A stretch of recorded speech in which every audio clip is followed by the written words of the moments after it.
Shirley Chisholm was a trailblazing politician from the late 60s that is credited as the first black woman to be elected to Congress. Not to mention she later became the first black woman to run for president. By refusing to compromise with the conflict she faced, Shirley Chisholm relayed the message that with enough courage, anyone has the ability to overcome discrimination.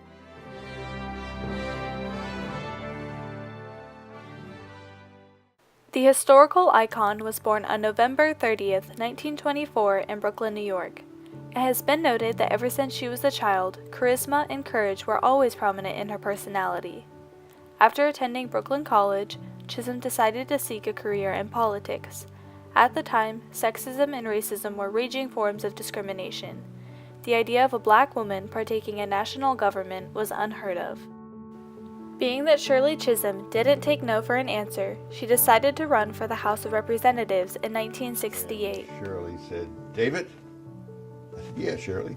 She said, "I'm going to be the first black woman in Congress." I said, "All right, if you say so." But I didn't believe she was going to achieve it. Aware of the conflicts and obstacles she would face, Chisholm persevered.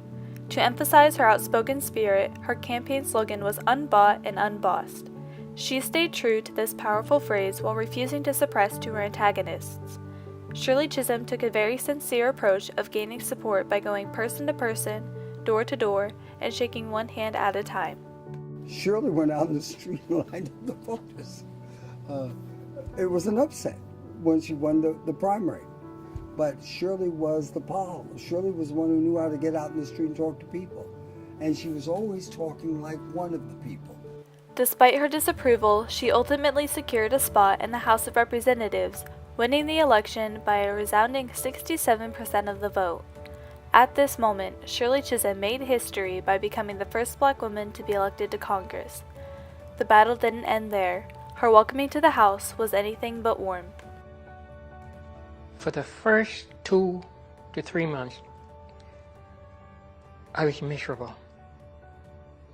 The gentlemen did not pay me any mind at all. When I would go to the lunchroom to eat, they would not sit at the same table as I did because I was a black woman. It was horrible. Regardless of her qualifications, Chisholm was never respected due to her gender and race. Yet she withstood the daily conflicts within Congress and refused to let anyone get in her way. Chisholm continued to serve another 7 terms in the House of Representatives, yet among her biggest conflicts was sexism. If anybody would ask me, well, what was the greatest thing that stood in your way of trying to really move up politically, I would have to say men. They gave me a hard time because they said one thing about Shirley Chisholm: she's too darn outspoken. Yes. They tried to keep me down, keep me back. They used all kinds of tactics. But the thing about it, I was never afraid of men. They said, we can't have a meeting.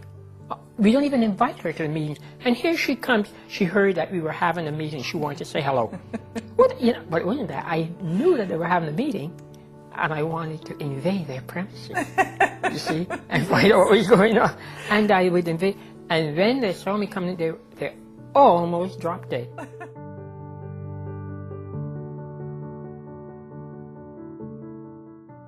As if being elected to Congress wasn't impactful enough, she decided to take on the feat of breaking the glass ceiling. In 1972, Shirley Chisholm chose to continue her trailblazing mission of denying compromise by running for President of the United States. I stand before you today as a candidate for the Democratic nomination for the presidency of the United States of America.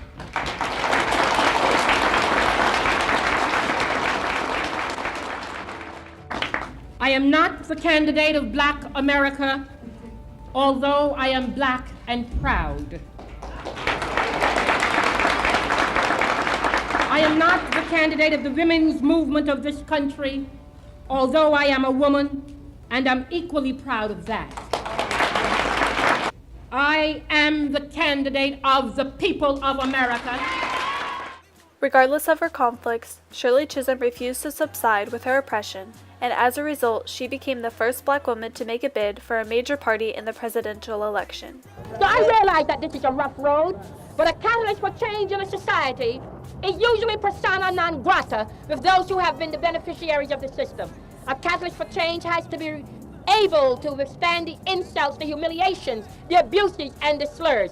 What's wrong with my running for president of this country? After all, for 15 years, I have been the ghostwriter for a lot of them. Shut our eyes on this number, I see numbers. Black and white world computers, I am colored. What made you decide to do this, to run for president of the United States? What made me decide was that I felt that the time had come when a black person or a female person could and should be president of these United States of America, not only white males. And I decided somebody had to get it started. Perhaps the most compelling aspect of her run was the fact that she didn't expect to win, but she took the leap anyway in an attempt to break the glass ceiling. Oh, I think it's quite well known that I don't enter most things with the blessings of any party. I think it's quite well known. Anybody who's followed my political career knows very, very keenly that I am the only unbought and unbossed politician. And I mean that literally. And I think that you have to recognize that because I am not white and because I'm not a male, that I am not going to get the blessings of the power structure in this country. I remember that the disagreement really centered around a basic fact in American society, and that fact was women versus women versus men. In a personal interview with Representative Barbara Lee, she explains that although her nomination bid was unsuccessful, she broke barriers for women of color everywhere. Chisholm cracked the glass ceiling. Thinking about that campaign, it was a heroic failure.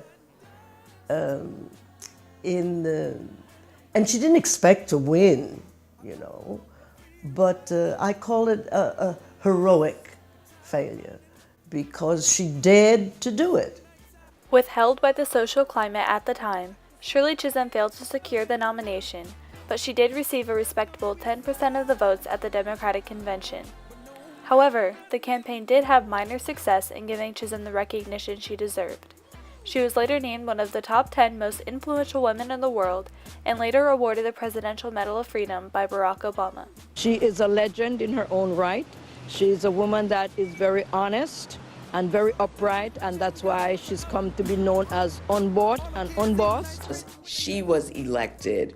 People could envision another black woman being elected to represent them. There's no one, I believe, who's a woman, no one who's a black woman, and no one who's someone of African descent who don't see her as an icon. She galvanized women into believing that a woman should go further. I think women suffer from the same problem that many blacks suffer from. We accepted things as they were. Too often we said, well, we'll make this move slowly but surely. You know, Shirley wasn't buying that. She's going to make that move dramatically and quickly. And she did it. And I think she galvanized people into supporting her. They might not have had the will and the wisdom to do it, but she made them believe it should be done. The fact that Shirley ran for president and didn't win didn't mean anything. Overall, Shirley Chisholm faced endless conflicts, but she became a historical icon by refusing to compromise with our obstacles. Instead, she forced her antagonists to compromise and respect her pioneering efforts as well as her outspoken attitude.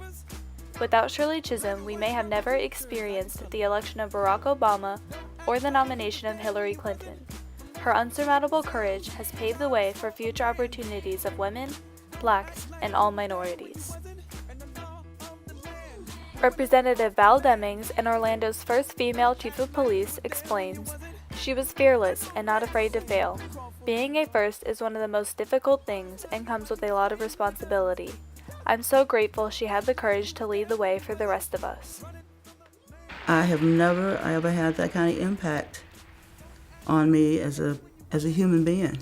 Not as a woman, not as African American, not as a mother, not as an educator, but as a human being. I want to be remembered as a catalyst for change in America. Call it a mystery, but we're gonna call it victory. We'll be writing history. It's gonna be victory. There'll be signs on top of signs, just so you know that history.